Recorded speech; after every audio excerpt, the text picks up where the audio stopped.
Salam sejahtera. Kali ini saya akan memberikan sebuah presentasi untuk menjelaskan perihal kecukupan gizi dan kalori pada ibu selama kehamilan. Perkenalkan, saya Dr. Wiku Andono Topos, spesialis kandungan, subspesialis konsultan feto maternal dari Feto Maternal Klinik Eka Hospital BSD Serpong Tangerang, Banten.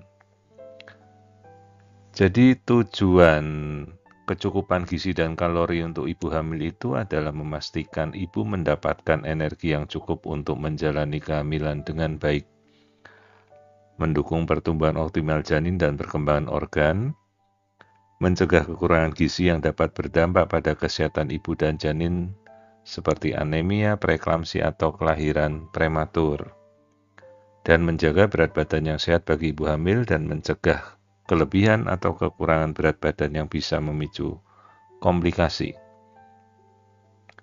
Istilah body mass index atau indeks massa tubuh pada ibu hamil dihitung dengan rumus yang sama seperti pada wanita yang tidak hamil, yaitu menggunakan berat badan dan tinggi badan. Namun interpretasi hasilnya mungkin sedikit berbeda karena kenaikan berat badan selama kehamilan merupakan hal yang normal.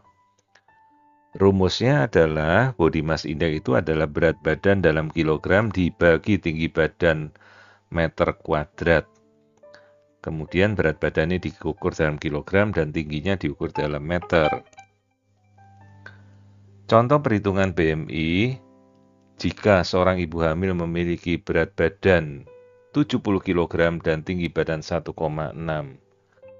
meter, maka perhitungannya adalah body mass index 70 dibagi 1,6 kuadrat sama dengan 27,34. Maka ibu ini masuk kategori overweight atau berat badan berlebih yang berada di kisaran BMI 25 sampai 29,9.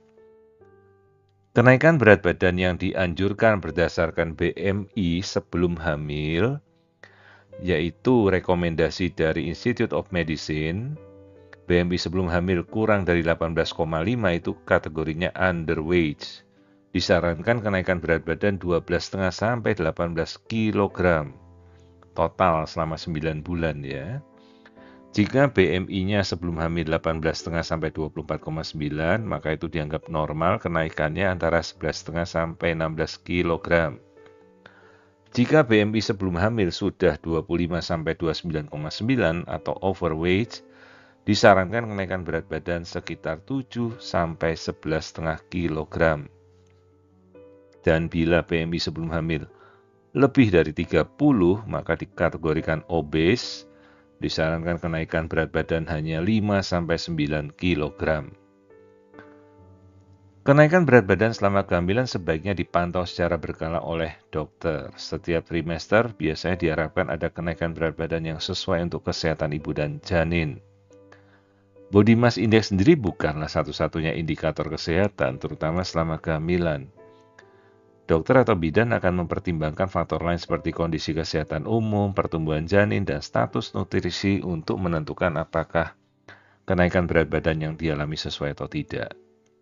Bagi ibu hamil dengan berat badan lebih atau kurang dari ideal, penting untuk berkonsultasi dengan profesional kesehatan untuk mendapatkan rekomendasi pola makan yang tepat selama kehamilan. Kecukupan gizi dan kalori untuk ibu hamil adalah jumlah nutrisi dan energi yang dibutuhkan untuk mendukung kesehatan ibu serta pertumbuhan dan perkembangan janin selama masa kehamilan. Hal ini mencakup pemenuhan makronutrien, karbohidrat, protein, lemak, serta mikronutrien, vitamin, dan mineral yang tepat sesuai dengan kebutuhan fisiologis ibu hamil. Ibu hamil membutuhkan lebih banyak kalori dibandingkan sebelum hamil karena tubuhnya bekerja lebih keras untuk mendukung perkembangan janin.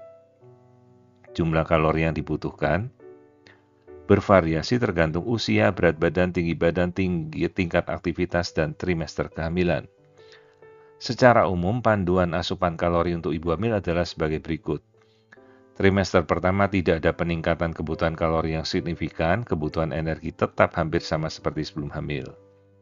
Trimester kedua tambahan sekitar 340 kalori per hari. Trimester ketiga tambahan sekitar 450 kalori per hari. Penting untuk memastikan bahwa tambahan kalori ini berasal dari makanan yang bergizi, bukan dari makanan berkalori tinggi, namun rendah nutrisi seperti makanan cepat saji atau camilan olahan. Kecukupan gizi mengacu pada pemenuhan kebutuhan akan makronutrien dan mikronutrien yang tepat selama kehamilan, agar ibu dan janin mendapatkan nutrisi yang cukup. Beberapa pedoman gizi yang perlu dipenuhi adalah karbohidrat sebagai sumber energi utama.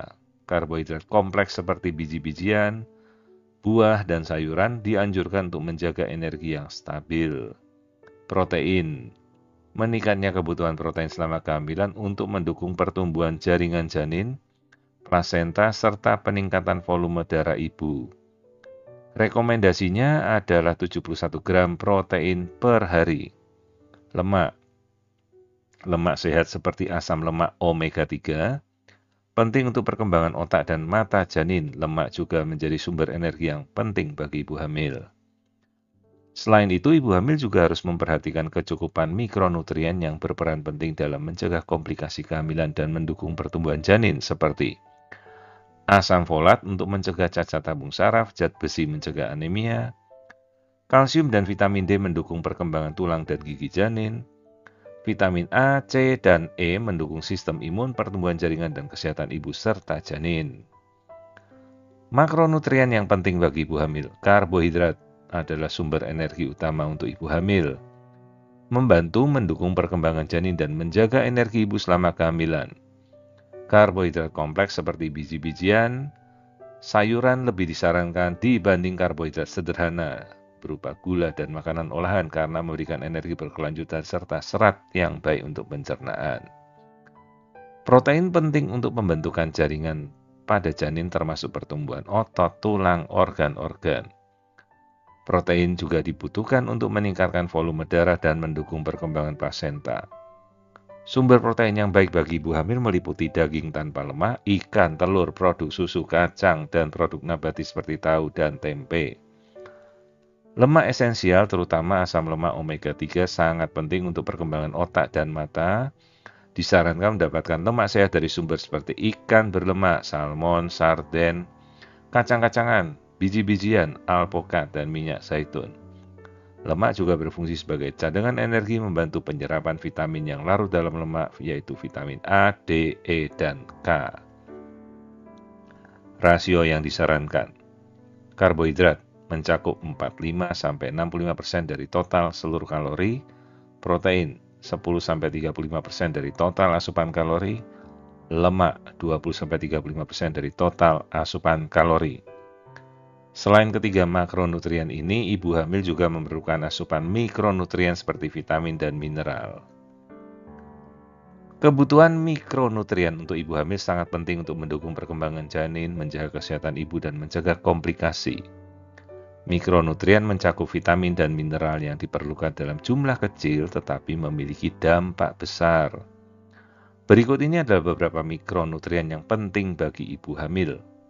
Asam folat atau vitamin B9 fungsinya mencegah cacat tabung saraf seperti spina bifida dan mendukung pembentukan sel darah merah. Sumber dari sayuran berdaun hijau, kacang-kacangan, jeruk, dan suplemen kehamilan. Kebutuhan 400-800 mikrogram per hari. Zat besi fungsinya mencegah anemia, mendukung pembentukan hemoglobin, dan membantu suplai oksigen. Sumber daging merah, unggas, ikan, kacang, sayuran hijau. Kebutuhan 27 mg per hari selama kehamilan. Catatan, zat besi dapat ditingkatkan penyerapannya jika dikombinasi dengan vitamin C. Kalsium. Fungsi membantu pembentukan tulang dan gigi, serta menjaga kesehatan tulang ibu. Sumbernya susu, sayuran, tahu, ikan, bersama tulang ikan, sarden. Kebutuhan 1000-1200 mg per hari. Vitamin D membantu penyerapan kalsium dan mendukung pertumbuhan tulang janin serta kesehatan tulang ibu.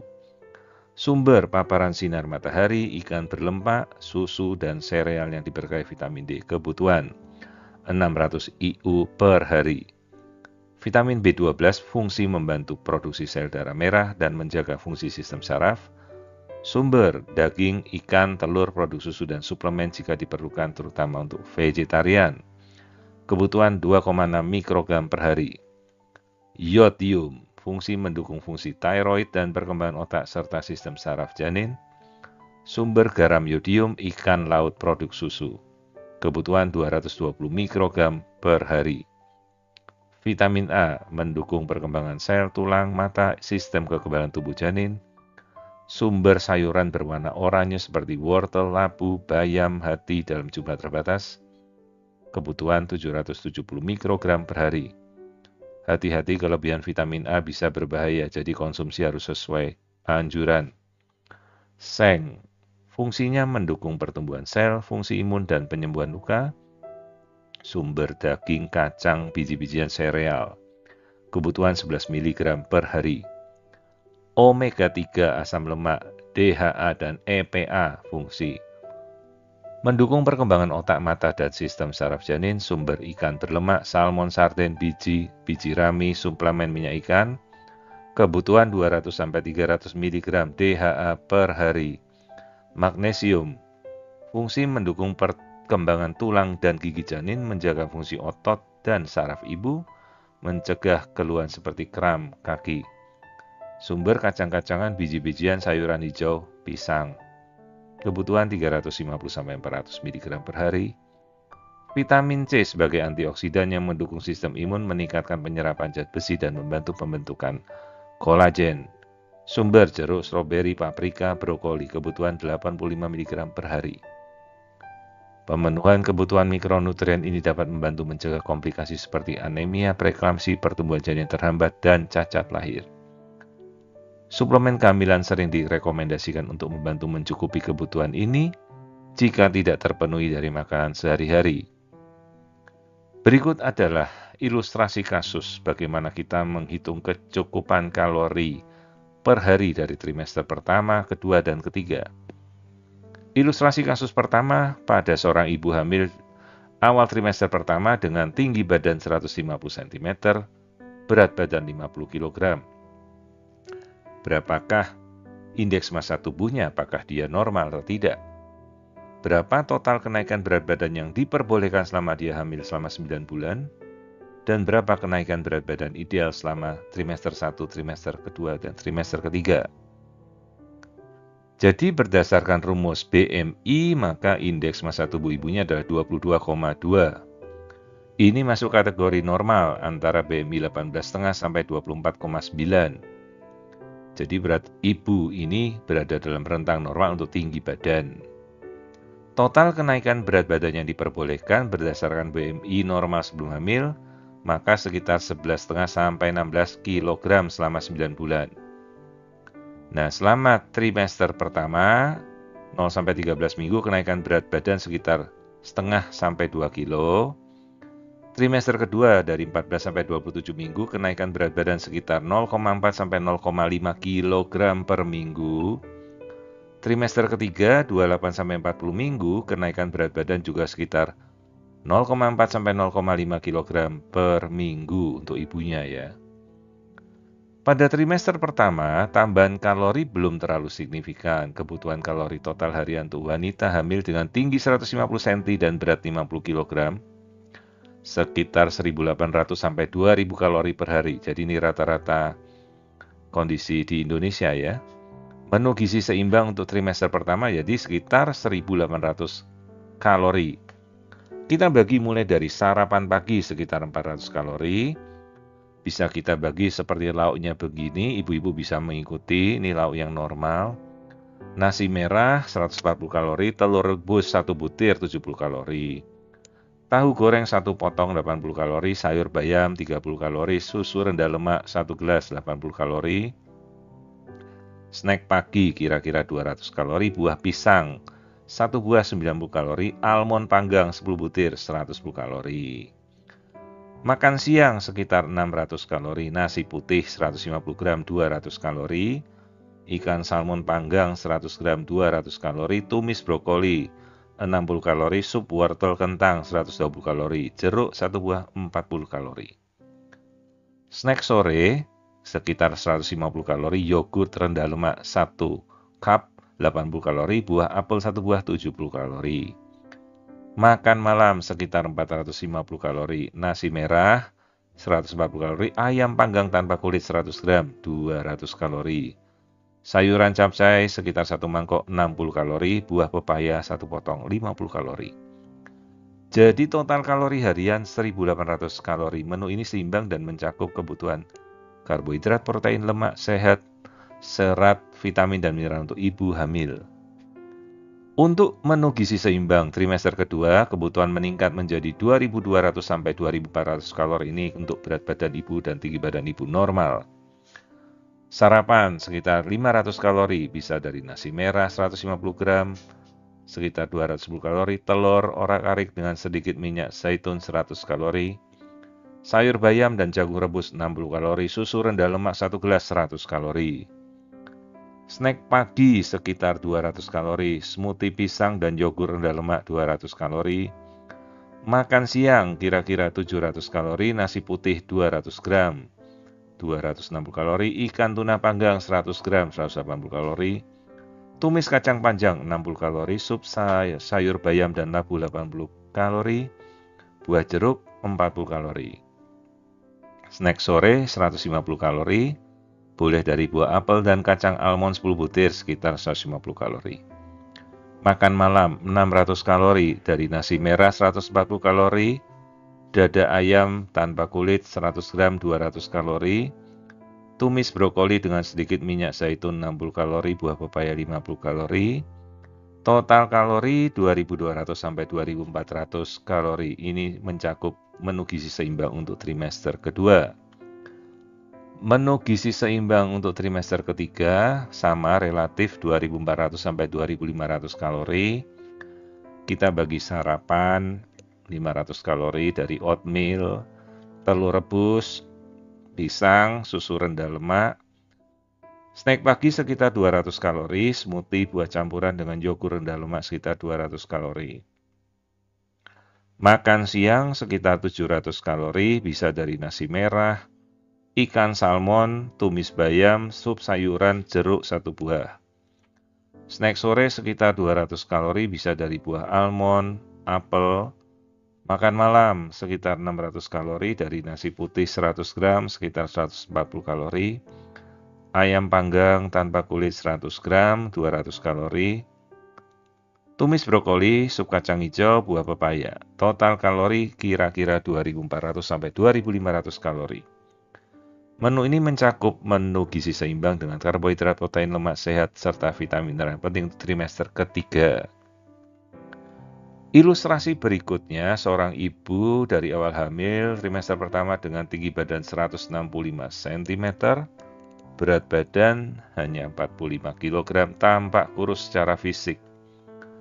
Berdasarkan perhitungan body mass index, apakah ibu hamil ini memiliki BMI yang normal? Dan berapa total kenaikan berat badan yang dianjurkan selama kehamilan 9 bulan untuk mengejar jika beratnya kurang? Dan berapakah kenaikan berat badan idealnya selama trimester 1, 2, dan 3? Berdasarkan hasil perhitungan rumus BMI, maka indeks massa tubuh ini hanya 16,53 untuk si ibu. Jadi sangat-sangat kurus, di mana dia underweight, di bawah BMI kurang dari 18,5. Kenaikan berat badan yang dianjurkan untuk ibu hamil yang tergolong underweight disarankan mengalami kenaikan berat badan total 12,5 sampai 18 kg selama kehamilan 9 bulan. Distribusinya sebagai berikut: trimester 1 sampai 2 kg, trimester 2 0,45 sampai 0,58 kg per minggu, trimester 3 0,45 sampai 0,58 kg per minggu. Kita rencanakan kenaikan berat badannya trimester 1 naik 1-2 kg, trimester kedua naik 6-7 kg, trimester ketiga naik 5-6 kg. Menunya yang kita bikinkan adalah bagaimana membantu mencapai kenaikan berat badan yang dianjurkan, disesuaikan dengan kebutuhan kalori dan kehamilan tiap trimester. Trimester 1 tambahan dari yang normal sekitar 180-200 kalori per hari. Sarapan bisa dari nasi merah setengah mangkok, telur rebus 1 butir, sayur bayam, snack pagi, yogur rendah lemak, dan 1 buah pisang. Makan siang, nasi putih 1 porsi, dada ayam panggang 100 gram, sayur tumis buncis, tempe 2 potong. Snack sore, alpukat 1 atau 2 buah dengan sedikit madu. Makan malam, sup sayur dengan ikan 100 gram dan kentang rebus setengah porsi dan salad sayuran. Trimester kedua tambahan sekitar 300 kalori per hari dari tambahan yang normal. Bisa dari sarapan oatmeal dengan susu rendah lemak dan buah beri, snack pagi smoothie dengan pisang, yogur, kacang almond. Makan siang bisa dari nasi merah, ikan salmon, sayur rebus, tahu. Snack sore dari cracker, gandum utuh dengan keju. Makan malam nasi putih 1 porsi, daging sapi tanpa lemak 100 gram, tumis sayur kangkung atau tahu, tempe. Trimester ketiga, tambahan 400-450 kalori per hari dari tambahan normal. Sarapan berupa roti gandum 2 lembar dengan selai kacang, telur, 2 butir jus jeruk, snack pagi, yogur dengan granula dan kacang-kacangan. Makan siang, nasi merah 1 porsi, ayam panggang dengan saus, sayur capcay. Snack sore bisa roti isi alpukat dan keju. Makan malam sup daging sapi dengan sayuran, kentang rebus, dan salad. Pastikan setiap menu memenuhi kebutuhan makronutrien, yaitu karbohidrat, protein, lemak, serta mikronutrien, vitamin, dan mineral dibutuhkan selama kehamilan. Ilustrasi kasus ketiga, ini adalah seorang ibu hamil dengan awal trimester pertama tinggi badan 170 cm, berat badan 125 kg, tanpa obesitas masif dan memiliki diabetes mellitus dalam terapi insulin. Berdasarkan perhitungan BMI, apakah ibu hamil ini memiliki BMI yang normal? Dan apakah ibu hamil dalam kondisi ini masih boleh mengalami kenaikan berat badan lagi? Ataukah harus kontrol ketat, diet, pengaturan makan, dan menurunkan berat badan selama hamil? Berapa toleransi total kenaikan berat badan yang diperbolehkan selama kehamilan 9 bulan dalam kondisi obesitas dan diabetes seperti ibu ini? Dan berapakah berat badan idealnya jika bisa memungkinkan diturunkan ke normal atau terkontrol? Maka berdasarkan perhitungan BMI, ibu ini memiliki BMI 43,25 termasuk kategori obesitas masif kelas 3 atau morbid obesity. Dengan BMI lebih dari 40 memiliki resiko tinggi terhadap komplikasi terutama jika disertai diabetes. Kenaikan berat badan yang dianjurkan harus dikontrol dengan sangat ketat. Rekomendasi untuk total kenaikan berat badan selama kehamilan adalah 5-9 kilo. Selama 9 bulan tergantung kondisi kesehatan dan kontrol gula darah. Karena ibu ini juga memiliki diabetes mellitus dan sedang dalam terapi insulin, maka perlu pendekatan ketat terhadap manajemen berat badan serta gula darah. Penurunan berat badan yang agresif selama kehamilan tidak dianjurkan, tetapi fokus utama adalah meminimalkan kenaikan berat badan dan mengelola diabetes dengan baik. Toleransi total kenaikan berat badan dalam kondisi obesitas masif dan diabetes, kenaikan berat badan dianjurkan adalah trimester pertama tidak ada kenaikan berat badan yang signifikan, bahkan boleh stabil atau diturunkan berat badan secara aman dengan kontrol ketat. Jadi hindarkan pemikiran bahwa jika Anda hamil dengan obesitas maka berat badan Anda harus selalu naik. Itu pemikiran yang keliru. Trimester kedua dan ketiga, kenaikan berat badan sekitar 0,17 sampai 0,27 kg per minggu dengan total kenaikan 5 sampai 9 kg selama kehamilan 9 bulan. Menu gizi seimbang untuk ibu hamil dengan obesitas diabetes trimester pertama. Sarapan bisa dari bubur oat tanpa gula 1 porsi dengan potongan buah beri dan sedikit kacang almond. Snack pagi 1 buah apel dengan selai kacang alami tanpa gula. Makan siang, nasi merah setengah porsi, dada ayam tanpa kulit, sayur rebus, brokoli, dan wortel. Snack sore, Greek yogurt tanpa gula dengan biji. Makan malam sup sayur dengan ikan kukus 100 gram, ubi jala rebus 1 porsi, dan salad hijau dengan minyak zaitun. Trimester kedua, sarapan smoothie hijau dengan bayam, alpukat, yogur rendah lemak tanpa tambahan gula. Snack pagi, cracker gandum dengan alpukat atau keju rendah lemak. Makan siang, quinoa 1 porsi kecil, dada ayam panggang, tumis sayur buncis, dan wortel tahu. Snack sore, wortel atau seledri dengan humus. Makan malam, nasi merah setengah porsi, ikan salmon panggang 100 gram, sayur capcay tanpa garam berlebih. Trimester ketiga, sarapan, oatmeal dengan kacang-kacangan dan potongan buah tanpa tambahan gula. Snack pagi, buah pir dengan yogur rendah lemak. Makan siang, salad dengan dada ayam, panggang, alpukat, dan sedikit minyak zaitun. Snack sore, biji-bijian utuh seperti kacang, mete, atau almond tanpa garam. Makan malam, sup daging sapi tanpa lemak, sayur bayam, dan nasi merah, 1 porsi kecil. Kontrol berat badan dan diabetes, pengaturan pola makan yang rendah karbohidrat sederhana, tinggi serat dan cukup protein sangat penting untuk mengelola gula darah dan berat badan selama kehamilan. Diet ini juga harus disertai dengan aktivitas fisik yang sesuai seperti jalan kaki atau senam hamil dan pemantauan ketat kadar gula darah. Jadi inilah yang bisa saya jelaskan perihal kecukupan gizi dan kalori dalam kehamilan. Bagi Anda yang beratnya ideal selama awal kehamilan, pertahankan berat ideal itu. Bagi ibu-ibu yang kekurangan berat badan sebelum kehamilan, cukupilah kenaikan berat badan Anda, kejar. Tetapi bagi ibu-ibu yang sudah terkondisi obesitas sebelum kehamilan, jagalah kenaikan berat badan selama kehamilan, lakukan diet dengan ketat, dan patuhi petunjuk dokter. Jadi bukan karena semuanya obesitas lalu dinaikkan, tanpa terkontrol, yaitu suatu hal yang keliru karena yang kita takutkan adalah komplikasi dan kondisi kehamilan yang terganggu seperti preeklamsi dan diabetes. Sekali lagi terima kasih atas perhatian dari ibu-ibu sekalian.